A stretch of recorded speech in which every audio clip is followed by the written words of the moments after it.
Welcome to Zisodel TV. Kindly subscribe, share, and like for latest updates and news. Now, there is also a discussion around the issue of state police. The federal government and the state governments are mulling the possibility of setting up state police. Of course, this is still going to be further discussed.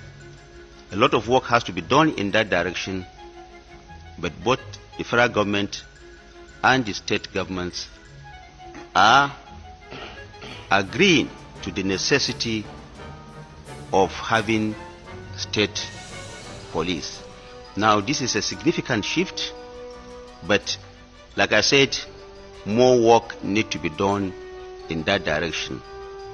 A lot of meetings will have to happen between the federal government and the subnationals to see the modalities of achieving this.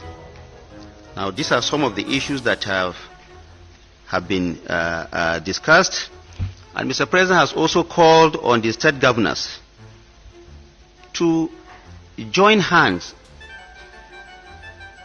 with the federal government to provide more for our people, especially the teeming youth population. There is going to be a joint program between the state governments and the federal government to ensure that our teeming youth population is gainfully employed, so that we reduce to the barest minimum the issue of unemployment in the country. At the end of it all,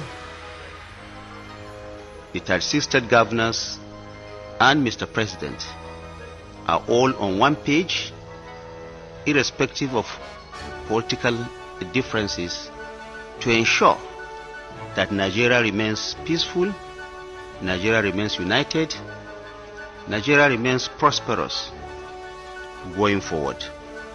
And this kind of conversation, like I said, will continue to be deepened. Engagement between the federal government and the state governors will continue.